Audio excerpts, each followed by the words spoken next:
No vídeo anterior, nós começamos a falar sobre este princípio de Calvino, que devemos usar deste mundo como se não usássemos dele. E falamos, então, do princípio de que sabemos que somos peregrinos e que a nossa pátria está nos céus, de onde aguardamos a salvação. E fizemos menção de uma carta que Calvino escreveu a Madame Coligny, no dia 5 de agosto de 1563, na qual ele dizia no final da carta, ou no final da citação da carta que eu fiz, devemos aprender a ter o pé levantado para partir quando aprouver a Deus. Continuando agora, entendamos que somos peregrinos, estrangeiros e hóspedes neste mundo. Não vivemos mais escravizados à carne, com a vida dominada por este século, pela mentalidade e valores deste século.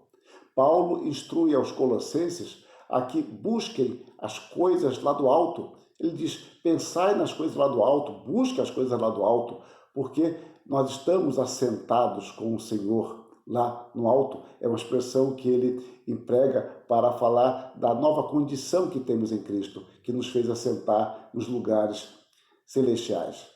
Agora, é preciso que entendamos que essa compreensão não significa alienação. Antes, é na reflexão bíblica e reverente da eternidade que descobrimos o sentido da vida e da nossa vocação neste estado de existência. Aliás, se os seus valores forem apenas seculares, a vida não faz sentido. Você não encontra um ponto de referência que possa explicar a totalidade da existência, do ser e o nada, da vida e da morte, do existir, do nascer, do morrer.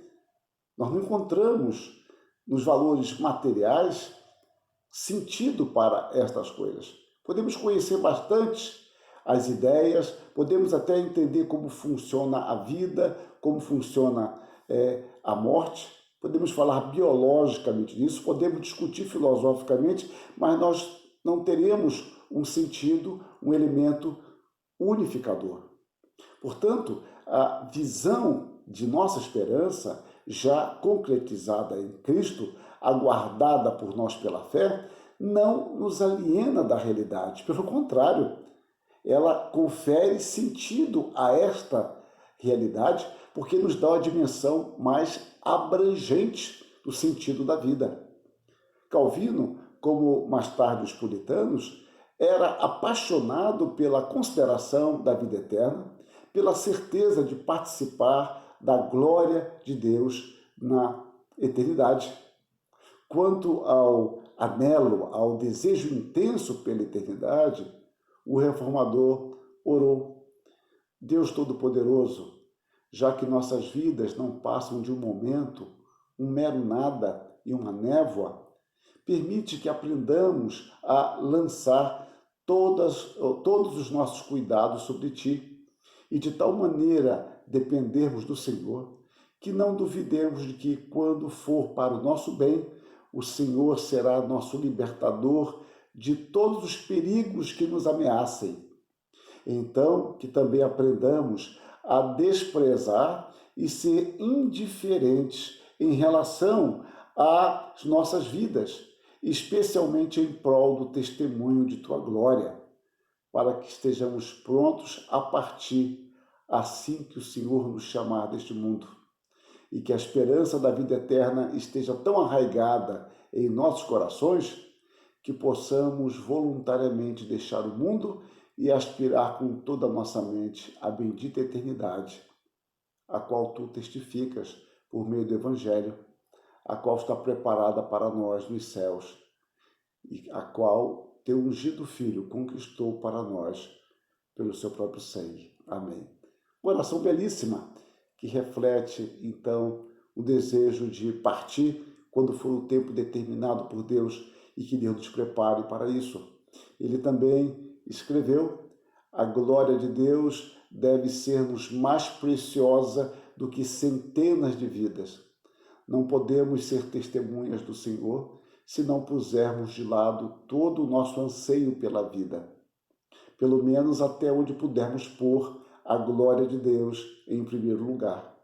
Entrementes, precisamos observar que isso não pode ocorrer a menos que sejamos imbuídos da esperança de uma vida melhor. Pois, quando a promessa da herança eternal não toma posse de nossos corações, repare, ela não é subjetivada em nossos corações, não conseguimos separar-nos do mundo, pois anelamos por viver e esse anelo não pode ser arrebatado, salvo se a fé o dominar. Se você for dominado pelos valores deste mundo, você nunca desejará estar com o Senhor. Você quererá se perpetuar o máximo possível nesta vida. Você se agarrará com unhas e dentes nesta vida. Porque, na realidade, esta vida, que não é sem importância, mas esta vida o dominou em sua totalidade. Por isso, Calvino, tendo essa dimensão de eternidade, e ao mesmo tempo do tempo, da importância do tempo e dessa vida, ele não perdeu a dimensão de sua responsabilidade, onde Deus o havia colocado. Pelo contrário, o reformador esteve totalmente comprometido com uma grande reforma social em Genebra, que depois seria o modelo de grandes reformas feitas pelos protestantes, em parte da Europa, dos Estados Unidos e em seus diversos campos missionários ao longo da história. Parece que aqueles que têm uma dimensão séria, bíblica, da vida eterna, são justamente estes que mais atuam na história. Eles não se alienam. Eles não colocam o seu coração nessa vida no sentido de que não são dominados por esta vida, mas sabem que esta vida que Deus nos deu, no tempo que Ele nos deu, é uma preparação para a eternidade e cabe a nós desenvolver a tarefa, desenvolver a nossa vocação, onde Ele nos coloca, em áreas diferentes, em esferas diferentes, que envolve esfera social, profissional, familiar, pessoal, desenvolver tudo isso para a sua glória. Que Deus nos abençoe, nos encha de alegria por termos a certeza de uma vida eterna e, ao mesmo tempo, que isto nos faça atuar de forma poderosa e bíblica onde Ele nos colocou. Amém.